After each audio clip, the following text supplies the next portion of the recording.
Assalamualaikum warahmatullahi wabarakatuh. Selamat siang Bapak. Sebelumnya yang terhormat Bapak Egi Nuryadin, SPD Magister Sains, dan juga Bapak Samuel Agustrianto, SPD MPD, dan seluruh rekan-rekan yang saya banggakan. Perkenalkan, saya Fitria Pujianti sebagai moderator yang akan memandu jalannya presentasi dari kelompok 3 Bioinformatika kelas B dengan judul Aktivitas Ekstrak Daun Sirsak atau Annona muricata dalam penghambat sel kanker payudara. Dengan anggota kelompoknya yaitu saya sendiri Fitria Pujianti dengan NPM 202154068, lalu ada Reka Ahijriah dengan NPM 202154113, ada Deti Puspita Ningrum dengan NPM 202154502, lalu ada Syifa Baidotul Kolbia dengan NPM 202154501. Untuk tujuan dari penelitian kami ini yaitu yang pertama, untuk mengetahui kandungan senyawa yang terdapat pada ekstrak daun sirsak terhadap sel kanker, lalu untuk mengetahui keterkaitan antara ligan dari ekstrak daun sirsak terhadap sel kanker payudara. Nah, sebelumnya, latar belakang dari penelitian kami ini yaitu kanker payudara merupakan suatu penyakit yang menempati posisi pertama jumlah kasus kanker terbanyak di Indonesia, serta menjadi salah satu penyakit yang menyebabkan kematian pertama akibat kanker. Dilansir Februari tahun 2022, Kelompokkan tahun 2020 menyatakan bahwa kasus kanker payudara mencapai 68.858 kasus untuk jumlah kematiannya mencapai lebih dari 22.000 jiwa kasus. Pengembangan obat anti kanker saat ini lebih ditujukan pada aspek molekuler. Salah satu kemoterapi yang wajib diberikan kepada pasien dengan kondisi ini adalah anti-HER2. Anti-HER2 yang tersedia saat ini belum mampu memberikan efektivitas yang diharapkan terhadap pasien. Berbagai penelitian telah dilakukan dengan upaya melakukan inovasi pada agen sitotoksik yang akan dihantarkan dengan ligan penarget spesifik. Disebutkan pula bahwa sirsak termasuk daunnya ditemukan mengandung antogenin anonases, aktif biologis, dan polifenol tanaman yang merupakan komponen penting yang dianggap memiliki kemopreventif dan terapeutik terhadap kanker. Untuk mengonfirmasi temuan sebelumnya secara in vitro, penelitian pada hewan dan penggunaan secara tradisional yang pada manusia, ex vivo dan in vitro, dilakukan untuk mengevaluasi efek dari konsumsi berturut-turut ekstrak daun Annona muricata selama 8 minggu. Alasan kami memilih daun sirsak sebagai objek utama dalam pembuatan obat anti kanker ini yaitu karena tanaman sirsak mudah untuk ditemukan. Selain itu, banyak jurnal serta literatur yang menyebutkan bahwa daun sirsak mempunyai kandungan anti kanker. Dalam pemanfaatan daun sirsak ini sudah kami ketahui dalam kehidupan sehari-hari. Buahnya dapat dikonsumsi menjadi berbagai olahan. Yakni ada dodol sirsak, selai sirsak, dan masih banyak lagi. Manfaat daun sirsak selain untuk asam urat dan kanker, daun sirsak ini juga dapat membantu penyembuhan penyakit lainnya seperti diabetes, insomnia, menjaga kekebalan tubuh, serta memelihara kesehatan mulut.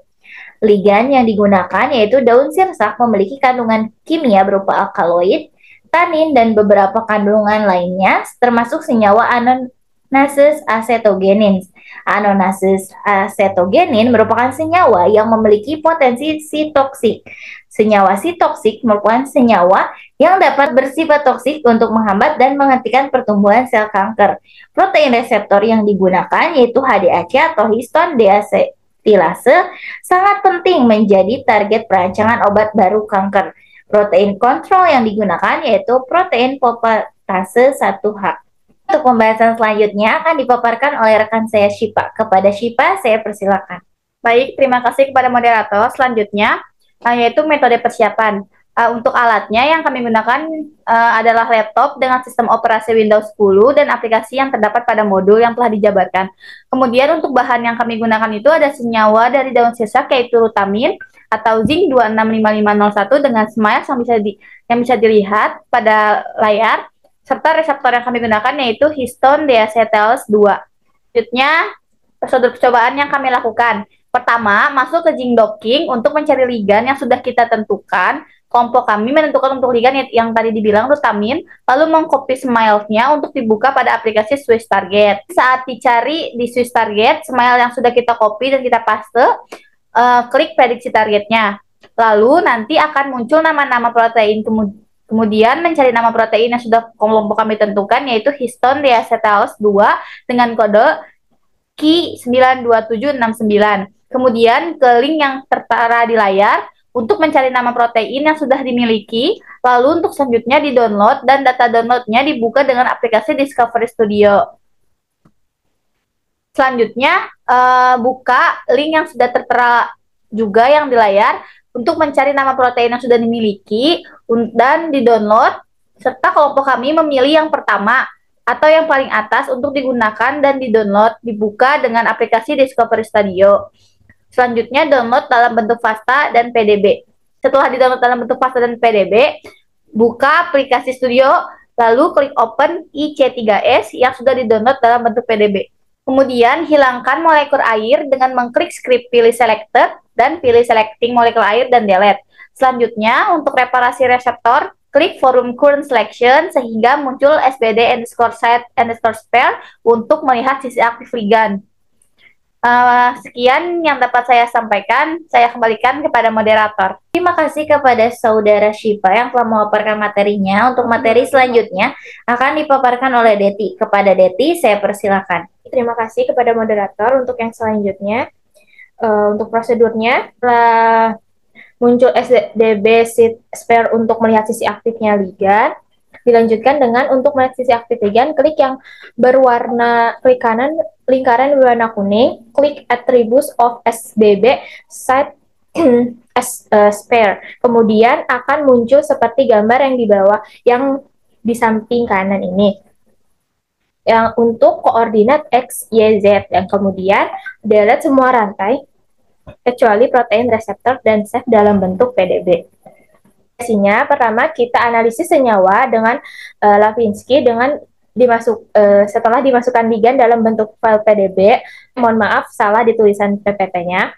Lalu akan muncul gambar seperti di bawah ini, menyatakan bahwa masanya itu 312 serta log P-nya adalah minus 0,053101, berarti bahwa masa masih bisa digunakan karena tidak lebih dari 500.000 dan log P-nya juga tidak lebih dari angka 5. Dan selanjutnya untuk analisisnya kita gunakan dengan Swiss Admin. Saat masuk ke webnya, pastikan sudah mengcopy smells yang ligand yang kita gunakan. Gambar menyatakan bahwa ligand yang digunakan untuk kelompok kami itu pada bagian BBB-nya atau menyatakan dapat menembus pembuluh darah. Dinyatakan bahwa itu iya, berarti dapat menembus kulit atau tidak.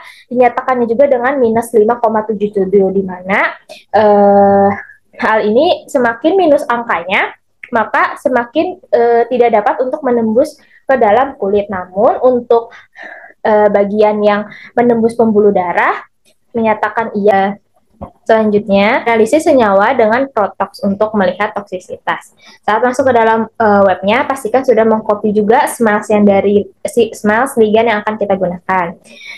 Dan setelah dilihat, dinyatakan bahwa ligand yang digunakan kelompok toksisitasnya itu adalah 4, artinya berbahaya jika tertelan. Kemudian memiliki potensi 50 banding 50 untuk kehidupan pada suatu makhluk hidup. Selanjutnya, menggunakan Swiss model. Kita pertama buka dulu web Swiss model dengan link yang tertera, kemudian klik Start Modeling dan klik Upload Target Sequence File.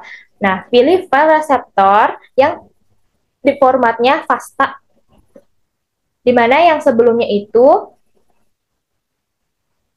file reseptornya itu dalam bentuk FASTA yang sebelumnya sudah di-download.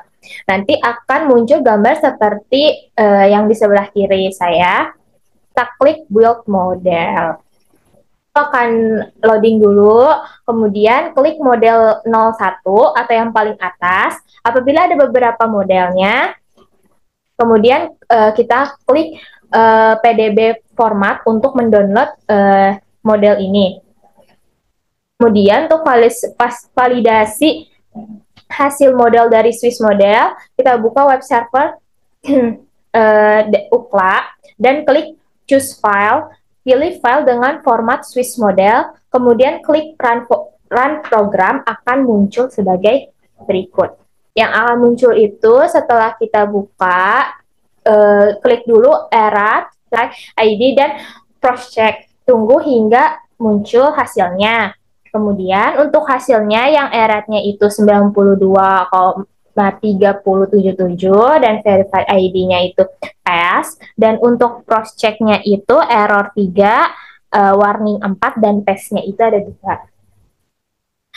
Kita auto docking with Vina Wizard dengan membuka aplikasi T-Rex. Open file yang akan didocking dengan klik file load molekul, pilih reseptor dan ligand yang akan dibuat. Lalu klik kanan file reseptor, pilih autodock, lalu make makromolekul. Lakukan hal sama untuk ligand. Namun untuk ligand, klik kanan, pilih autodock, dan pilih make ligand. Apabila ligandnya lebih dari 1, maka lakukan hal yang sama untuk ligand-ligand lainnya. Kemudian, selanjutnya pilih select molekular, dan pilih ligand yang akan digunakan jika lebih dari 1. Klik forward.